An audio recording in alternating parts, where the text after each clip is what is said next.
So let us talk about the area enclosed between the two curves.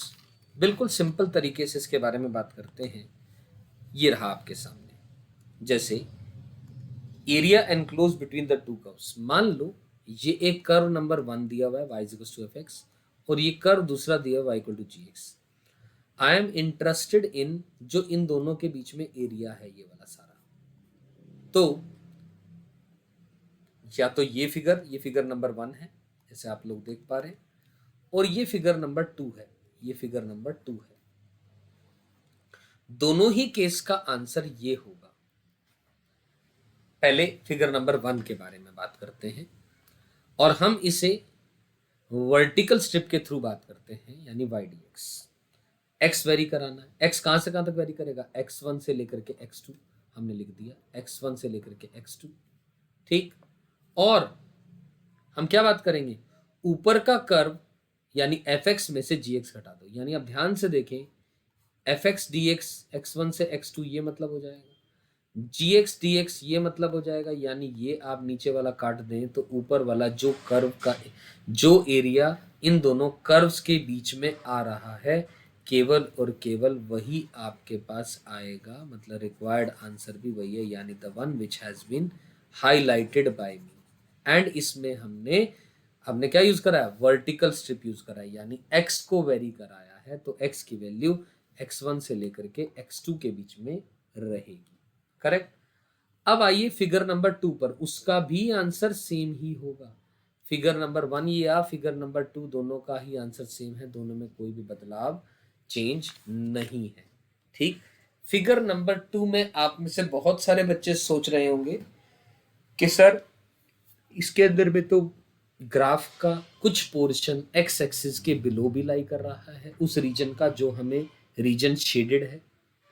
तो आप उसकी tension मत लीजिए, ठीक है ना। मैं कहूंगा कि भैया आपने चुपचाप x1 से लेकर के x2 ऊपर वाला कर्व माइनस का नीचे वाला कर्व का dx आपने कर देना, आपके पास आंसर आ जाएगा, ठीक है ना। इसके अंदर में नो डाउट मैं मानता हूं कि अगर यहां से लेकर के यहां तक की बात हो जा रही है, लेट अस से ये x1 है, मान लो x1 से लेकर के इस रीजन में क्या होगा, तो आपको ये टेंशन लेने की जरूरत नहीं है। प्लस और माइनस की जो चीजें हैं वो अपने आप एडजस्ट होने के बाद फाइनली इस रीजन इस तरीके से आपको सारा आंसर करेक्ट दे देंगे निकाल करके। ये आपको समझना है, वो प्लस माइनस सब कट पिट जाएगा, अपने आप एडजस्ट हो जाएगा, उसकी टेंशन आपको लेनी नहीं है। मेरी बात समझ आ रही है? जो काम यहाँ पर हमने वर्टिकल स्ट्रिप के थ्रू इसमें काम किया, तो इसी तरीके से हॉरिजॉन्टल स्ट्रिप के थ्रू भी हम कर सकते हैं। इन केस हॉरिजॉन्टल स्ट्रिप है तो वी हैव, तो आपके सामने अगर ये कर्व है, ठीक है ना, हॉरिजॉन्टल स्ट्रिप है, तो आपने क्या करना है भैया, ये y1 है से लेकर के y2 तक की बात करनी है, और एक ग्राफ, दोनों ग्राफ, एक x1 है और एक x2 है, तो x2 में से x1 घटा दें। x2 यानी ये रहा ग्राफ, मतलब जो राइट में है माइनस का लेफ्ट में, और वो भी ना करें कोई बात नहीं, आप जो है ना इसका मॉड ले लीजिएगा, आपको कोई फर्क नहीं पड़ेगा उससे, ठीक है ना। आप उसका मॉड ले लीजिएगा, ठीक है ना। मान लो गलती से आपने x2 माइनस x1 के बजाय x1 माइनस x2 कर दिया, तो कोई फर्क नहीं पड़ रहा, बाहर टोटल के मॉड ले लें, ताकि एरिया अपन जानते हैं नेगेटिव कभी भी नहीं होता है।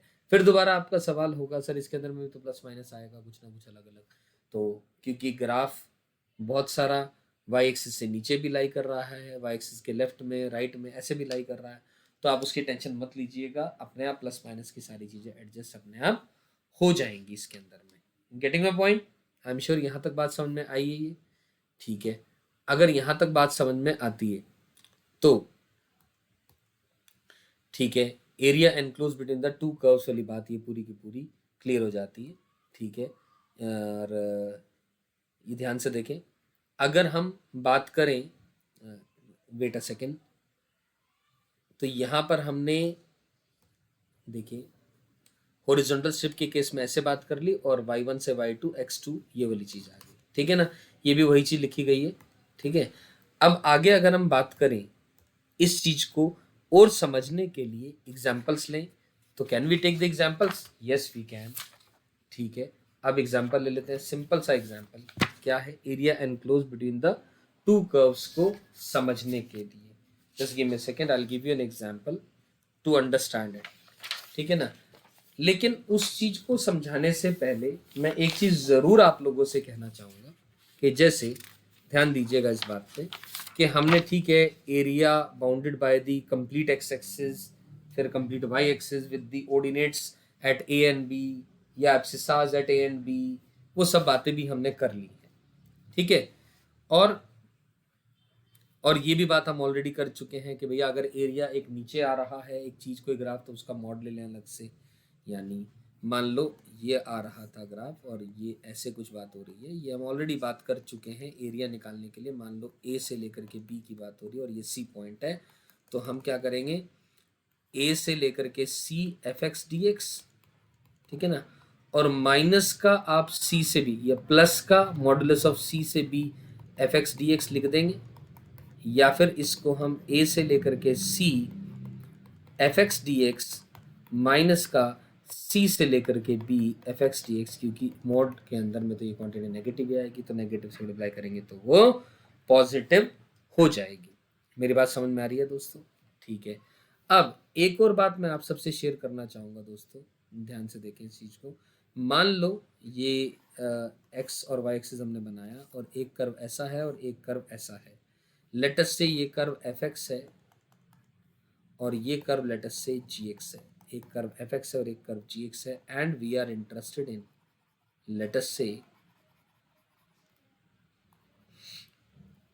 ये और ये मैंने बात कर ली, ठीक है ना। इन दो लाइंस के बीच में मुझे एरिया चाहिए। लेट अस से ये x equal to a line है, ये x इक्वल टू बी है, और लेट अस से ये पॉइंट जो है ना c है, ठीक है दोस्तों। तो हम अगर इसको वर्टिकल स्ट्रिप से करना चाह रहे हैं तो वर्टिकल स्ट्रिप यहाँ पर हमने एक dx एलिमेंट ले लिया और यहाँ भी हम dx एलिमेंट ले लेते हैं 1 मिनट के लिए ठीक है। मतलब मैं तब बात कर रहा हूँ जब दो कर्व्स इंटरसेक्ट कर रहे हैं at a point x equal to C, और c जो है बिलोंग कर रहा है a और b के बीच में, तब के केस की मैं आपसे बात कर रहा हूँ। तो क्या करेंगे दोस्तों, तो इंटीग्रेशन एरिया जो है इंटीग्रेशन a से लेकर के b, मैं कहूँगा इसको मॉडुलस एफ एक्स माइनस का जी एक्स डी एक्स कर दे। अपने आप एडजस्ट करेगा वो। अंदर मोड लगाने का मतलब क्या है, अभी तक हम एरिया के टोटल के बाहर मोड लगा रहे थे, अब अंदर मोड लगाने का मतलब है कि भैया f जब g से बड़ा होगा तो वो f माइनस जी कर लेगा, जब g f से बड़ा होगा तो मोड की डेफिनेशन कहती है वो g माइनस का f कर लेगा। यानी और मैं इसको ऐसा बोल दूं, इंटीग्रेशन वो कब है, a से लेकर के c के अंदर में वो क्या है एफ एक्स माइनस का जी एक्स डी एक्स आ जाएगा, ठीक है, प्लस C से लेकर के B के अंदर में वो क्या आ जाएगा जी एक्स माइनस का एफ एक्स डी एक्स आ जाएगा। मेरी बात समझ में आई, तो बस इन दोनों को आप ऐड कर दोगे तो आपके पास फाइनली आंसर ये आ जाएगा। और ये तब हमने करा है दोस्तों जब हम किसकी वर्टिकल स्ट्रिप की बात कर रहे हैं। और ठीक इसी तरीके से अगर मैं हॉरिजॉन्टल स्ट्रिप की बात करूंगा, जब मैं किसकी बात करूंगा, हॉरिजॉन्टल स्ट्रिप की बात करूंगा आपसे, और वही दोनों कर्व जब at a point line between a and b अगर आप इंटरसेक्ट कर रहे हैं तब हम बात करें।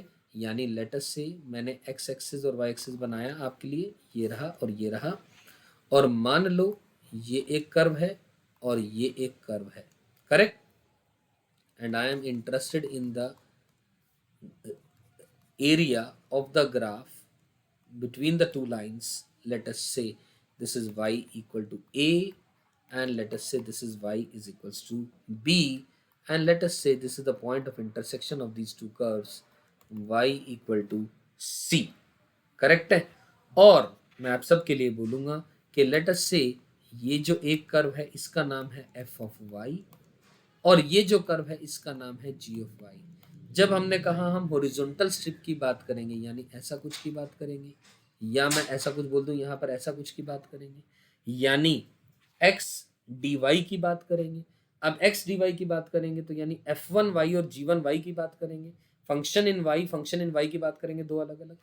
तो रिक्वायर्ड एरिया जो इस रीजन में शेडेड है, यानी this one I am talking about, this one this one, ये दोनों एरिया अगर हमें चाहिए जो शेडेड है दोनों ग्राफ्स के बीच में, तो area required will be equal to integration A से लेकर के बी मॉड्यूलस ऑफ आप एफ ऑफ वाई माइनस का जी ऑफ वाई का डी वाई करेंगे आप, ये आपका आंसर आएगा। आपकी इच्छा है वो जी वाई माइनस का वाई कर दें, वो एडजस्ट करेगा तो अपने आप आंसर आ जाएगा। यानी इंटीग्रेशन ए से लेकर के सी तक की बात करेंगे तो कौन बड़ा है, एफ वाई में से आप जी ऑफ वाई घटा दें, ये डी वाई आएगा, प्लस इंटीग्रेशन सी से लेकर के बी की बात करेंगे, सी से लेकर के फिर बी की बात करेंगे, पहले ए से सी फिर सी से लेकर के बी की बात करेंगे, तो आपके पास क्या आ जाएगा,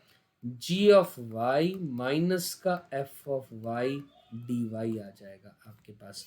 क्योंकि ध्यान से देखें, व्हेन आई से एफ वाई माइनस का जी वाई, इसका एक्चुअली में मतलब क्या है दोस्तों, एफ वाई यानी दोस्तों ध्यान से देखो, मैं ग्राफ यहाँ बना दे रहा हूँ आप लोगों के लिए दोबारा, कि ये रीजन की बात कर रहे हैं हम, इस रीजन में बात कर रहा हूँ मैं, ये एफ वाई है, ठीक है ना, ये x equal to c point है लेटस से, ये ए पॉइंट है लेटस से, तो मैं ये वाला रीजन, ये पूरा, ठीक है ना, एफ वाई डी वाई का मतलब ये है, इसमें से ये वाला रीजन मैं आपसे घटा दूं अगर मैं, ये पोर्शन घटा दूंगा अगर मैं, तो ये जी वाई डी वाई, क्योंकि ये ग्राफ जो है ना जी वाई रिप्रेजेंट कर रहा है, तो आपके पास ये रिक्वायर्ड एरिया कौन सा आ जाएगा, ये वाला रिक्वायर्ड एरिया आ जाएगा। ध्यान से देखें, this one I am talking about, this one, ये रीजन आ जाएगा, हमें यही तो चाहिए था इन दोनों ग्राफ्स के बीच में, तो ये आ जाएगी बात यहाँ से। समझ आई बात है दोस्तों? तो बस आई एम श्योर आपको ये 100% बात क्लैरिफाइड है, इसमें कहीं पर भी कोई भी कंफ्यूजन नहीं है। मॉड अंदर में लेना, मॉड बाहर में लेना, इन सब बातों का मतलब एक एक करके क्या होता है, ये सारी बातें अपने को 100% क्लियर हो रही हैं, राइट।